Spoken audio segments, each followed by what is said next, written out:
Hello दोस्तों, स्वागत है आपका हमारे चैनल यूपी एग्जाम क्विज़र में। दोस्तों आज के वीडियो में हम 15 सितंबर से संबंधित उत्तर प्रदेश करंट अफेयर और इसके अलावा यूपी एग्जाम्स के लिए मोस्ट इंपॉर्टेंट करंट अफेयर के क्वेश्चंस को डिस्कस करेंगे और हर एक क्वेश्चन से रिलेटेड आपको फैक्ट भी बताएंगे। और वीडियो के अंत में हम आपसे क्वेश्चन भी पूछेंगे जिसका जवाब आपको कमेंट बॉक्स में देना है। और अगर आपको इसकी PDF डाउनलोड करनी है तो इसकी PDF आप हमारे टेलीग्राम ग्रुप से डाउनलोड कर सकते हैं। टेलीग्राम ग्रुप की लिंक आपको वीडियो का डिस्क्रिप्शन में मिल जाएगी। तो चलिए शुरू करते हैं। आज का सेशन शुरू करने से पहले हम कल के क्वेश्चंस का रिवीजन करेंगे। कल का पहला क्वेश्चन है, हाल ही में उत्तर प्रदेश राष्ट्रीय विधि विश्वविद्यालय और इलाहाबाद उच्च न्यायालय के नए भवन परिसर की आधारशिला रखने के लिए उत्तर प्रदेश के प्रयागराज का दौरा किसने किया? इसका जो करेक्ट आंसर है वो है ऑप्शन नंबर बी, राष्ट्रपति रामनाथ कोविंद ने। अगला क्वेश्चन है, हाल ही में केंद्र सरकार ने निम्नलिखित में से किस राज्य में 7 खाद्य प्रसंस्करण परियोजनाएं शुरू की हैं? इसका जो करेक्ट आंसर है वो है ऑप्शन नंबर डी, ये सभी यानी उत्तर प्रदेश, आंध्र प्रदेश और तमिलनाडु में केंद्र सरकार ने 7 खाद्य प्रसंस्करण परियोजनाएं शुरू की हैं। और दोस्तों उत्तर प्रदेश करंट अफेयर के लास्ट 8 मंथ की जो PDF हमने तैयार की है उसे आप इस वीडियो के डिस्क्रिप्शन में जो लिंक दी गई है वहां से डाउनलोड कर सकते हैं। इस PDF में हमने जनवरी से लेकर के अगस्त 2021 तक के उत्तर प्रदेश करंट अफेयर के सभी इंपॉर्टेंट क्वेश्चंस को विस्तार पूर्वक बताया है। और दोस्तों PDF डाउनलोड करने में अगर कोई भी प्रॉब्लम होती है तो साइड पर आपको WhatsApp नंबर और ईमेल मिल जाएगा जिस पर आप कॉन्टैक्ट कर सकते हैं। अगला क्वेश्चन है, उत्तर प्रदेश के किस IPS अधिकारी को अमेरिका के प्रतिष्ठित IACP अवार्ड के लिए चुना गया है? इसका जो करेक्ट आंसर है वो है ऑप्शन नंबर सी, A और B दोनों यानी IPS अधिकारी संतोष कुमार और IPS अधिकारी अमित कुमार को अमेरिका के प्रतिष्ठित IACP अवार्ड के लिए चुना गया है। अगला क्वेश्चन है, होम डिलीवरी के लिए ड्रोन टेस्ट करने वाला पहला राज्य कौन सा बना? इसका जो करेक्ट आंसर है वो है ऑप्शन नंबर ए, तेलंगाना। अगला क्वेश्चन है, किस देश ने छोटे पैमाने पर भांग की खेती को वैध बनाने का निर्णय लिया? इसका जो करेक्ट आंसर है वो है ऑप्शन नंबर ए, इटली ने।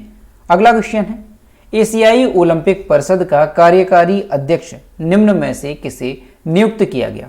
इसका जो करेक्ट आंसर है वो है option number C, Randhir Singh को।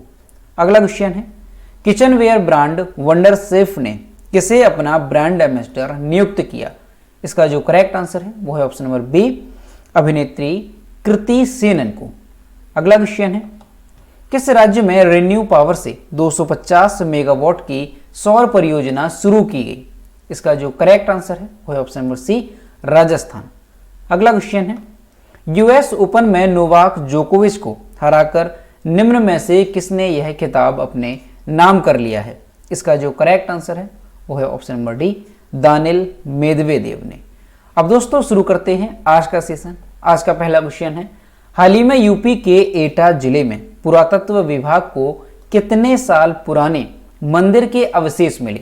इसका जो करेक्ट आंसर है वो है ऑप्शन नंबर बी, 1500 साल पुराने अवशेष मिले हैं। और यहाँ पर आप इमेज में देख सकते हैं ये मंदिर के कुछ अवशेष हैं जो कि उत्तर प्रदेश के एटा जिले में पाए गए हैं।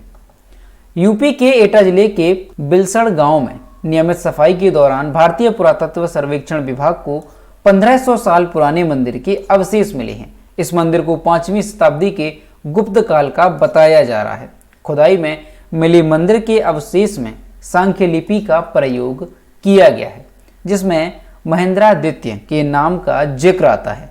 महेंद्रादित्य गुप्तकालीन शासक कुमारगुप्त प्रथम थे।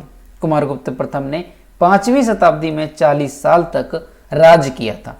तो दोस्तों ये क्वेश्चन भी काफ़ी इंपॉर्टेंट है, आपको अच्छे से ध्यान रखना है कि पुरातत्व विभाग की जो टीम है उसे सफाई के दौरान उत्तर प्रदेश के एटा जिले के बिलसड़ गांव में 1500 साल पुराने मंदिर के अवशेष मिले हैं। और ये जो मंदिर हैं ये 5वीं शताब्दी के गुप्त काल के बताए जा रहे हैं।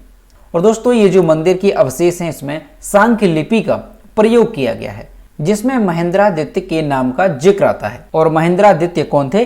तो गुप्तकालीन शासक कुमारगुप्त प्रथम को ही महेंद्रादित्य के नाम से भी जाना जाता था। अब दोस्तों यहाँ पर जो एक वर्ड है सांख्य लिपि, सांख्य लिपि क्या होता है? तो सांख्य लिपि एक प्राचीन शैली की लिखावट है जिसका प्रयोग 4वीं से 6वीं शताब्दी के मध्य में किया जाता था। इस लिखावट का प्रयोग नाम और हस्ताक्षर में किया जाता था। और दोस्तों एएसआई की टीम ने इस मंदिर की खोज की है, ये गुप्त काल का तीसरा मंदिर है। तो दोस्तों ये क्वेश्चन भी काफी इंपॉर्टेंट है, आपको अच्छे से ध्यान रखना है कि उत्तर प्रदेश के एटा जिले में बिलसट गांव में 1500 साल पुराने मंदिर के अवशेष मिले हैं। अगला क्वेश्चन है, उत्तर प्रदेश के मुख्यमंत्री योगी आदित्यनाथ ने 12 सितंबर 2021 को निम्न में से किन जिलों में कई विकास परियोजनाओं का उद्घाटन और शिलान्यास किया? इसका जो करेक्ट आंसर है वो है ऑप्शन नंबर सी, ए और बी दोनों, यानी संत कबीर नगर और कुशीनगर में मुख्यमंत्री योगी आदित्यनाथ ने कई विकास परियोजनाओं का उद्घाटन और शिलान्यास। उत्तर प्रदेश के मुख्यमंत्री योगी आदित्यनाथ ने 12 सितंबर 2021 को संत कबीर नगर और कुशीनगर जिलों में कई विकास परियोजनाओं का उद्घाटन और शिलान्यास किया और उन्होंने ये भी बताया कि कुशीनगर में अंतर्राष्ट्रीय हवाई अड्डे का काम अंतिम चरण में है और जल्द ही इसका उद्घाटन किया जाएगा। तो दोस्तों आपको ध्यान रखना है कि उत्तर प्रदेश के मुख्यमंत्री योगी आदित्यनाथ ने 12 सितंबर 2021 को संत कबीर नगर और कुशीनगर जिलों में कई विकास परियोजनाओं का उद्घाटन और शिलान्यास किया। अगला क्वेश्चन है, हाल ही में अलीगढ़ में राजा महेंद्र प्रताप सिंह स्टेट यूनिवर्सिटी का शिलान्यास किसने किया? इसका जो करेक्ट आंसर है वो है ऑप्शन नंबर ए, नरेंद्र मोदी। अलीगढ़ में प्रधानमंत्री मोदी ने राजा महेंद्र प्रताप सिंह स्टेट यूनिवर्सिटी का शिलान्यास किया। 1 दिसंबर 1886 को जन्मे महेंद्र प्रताप सिंह पश्चिमी उत्तर प्रदेश के हाथरस की मुरसान रियासत के राजा थे।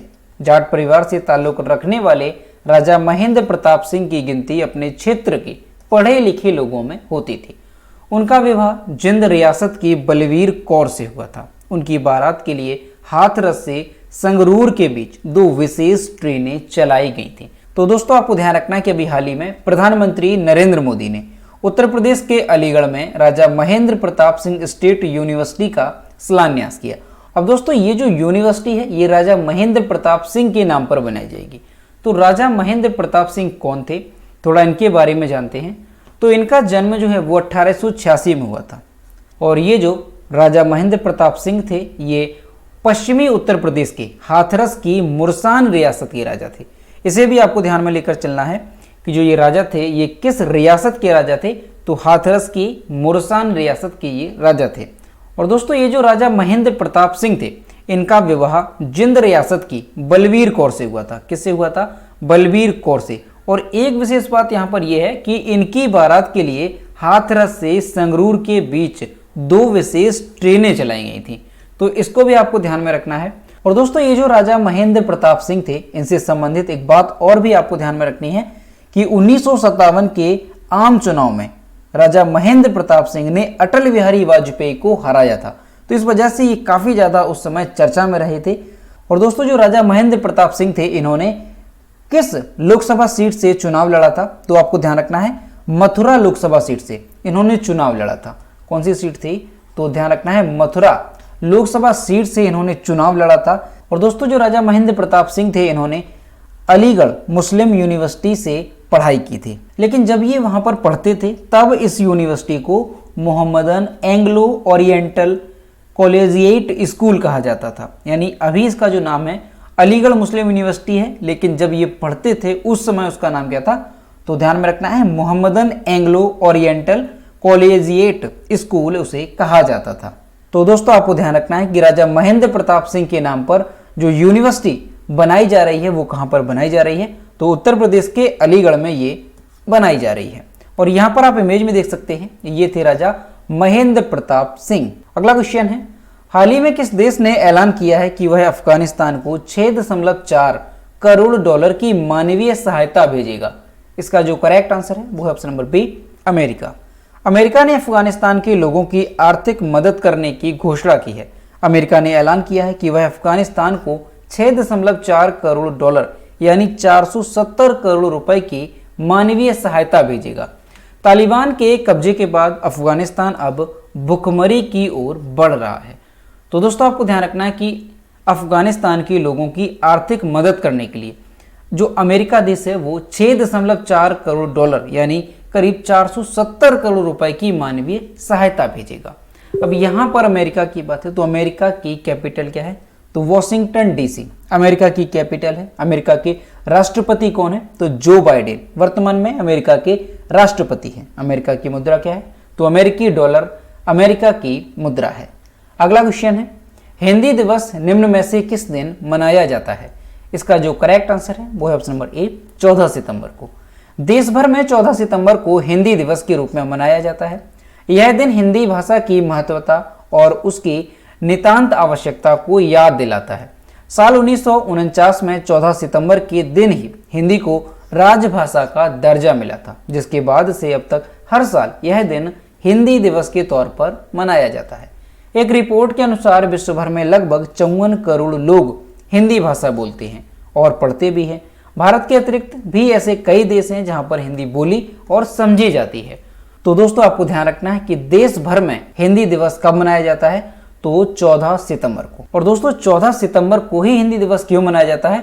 तो इसलिए क्योंकि 14 सितंबर 1949 के दिन हिंदी को राजभाषा का दर्जा मिला था।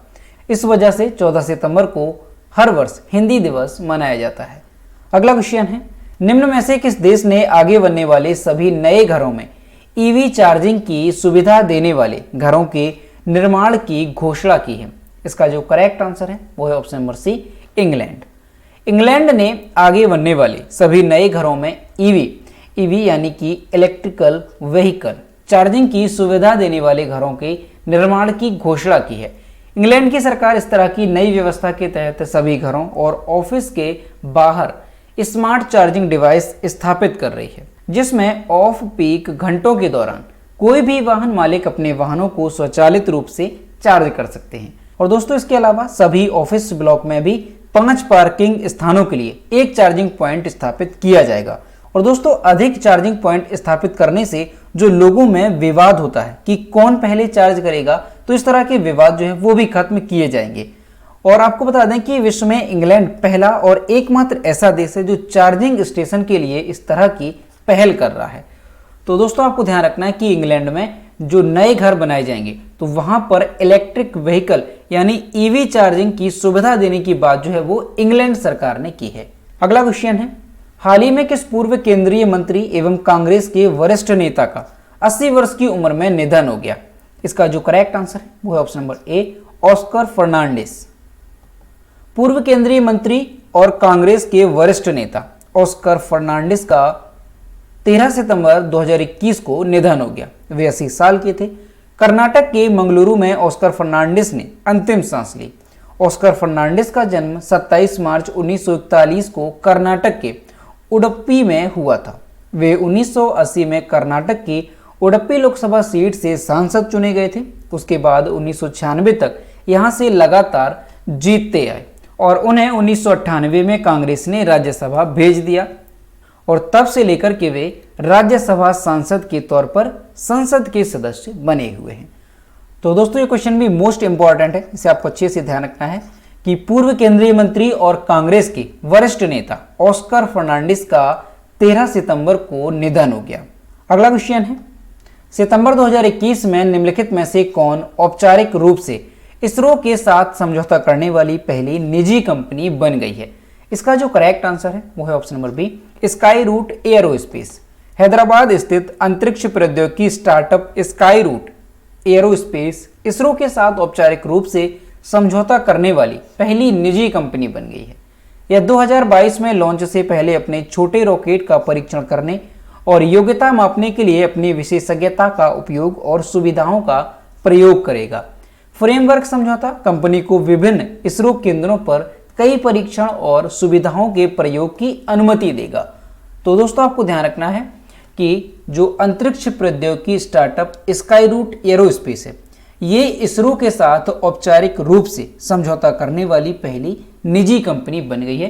तो इस वजह से ये क्वेश्चन भी काफी इंपॉर्टेंट हो जाता है। अब दोस्तों जो इसरो है, इसरो का फुल फॉर्म क्या होता है? तो इंडियन स्पेस रिसर्च ऑर्गेनाइजेशन इसरो का फुल फॉर्म होता है। इसरो की स्थापना कब हुई थी? तो आपको ध्यान रखना है 15 अगस्त। कब हुई थी? 15 अगस्त 1969 को इसरो की स्थापना हुई थी। और इसरो का हेडक्वार्टर कहाँ पर है? तो बेंगलुरु में इसरो का हेडक्वार्टर है। और इसरो के जो चीफ हैं वर्तमान में वो कौन है? तो इसरो के सिवान वर्तमान में अध्यक्ष हैं। अगला क्वेश्चन है, सितंबर 2021 में नजीब मिकाती किस देश के प्रधानमंत्री बने? इसका जो करेक्ट आंसर है वो option number C, Lebanon. Lebanon में नई सरकार की घोषणा की गई है। लेबनान के सबसे धनी व्यक्ति नजीब मिकाती प्रधानमंत्री बन गए हैं। इस पद पर वे पहले भी 2 बार रह चुके हैं। और दोस्तों जो लेबनान कंट्री है, यहाँ पर 4 अगस्त 2020 को एक बड़ा विस्फोट हुआ था, जिसकी वजह से बेरूत बंदरगाह और आसपास के क्षेत्रों को काफ़ी ज़्यादा नुकसान हुआ था। तो इसी वजह से जो उस टाइम पर तत्कालीन प्रधानमंत्री थे हसन अजीब, उन्होंने इस्तीफा दे दिया था। तो अब जो है लेबनान के नए प्रधानमंत्री बने हैं। तो आपको ध्यान रखना है कौन बने हैं, नजीब मिकाती।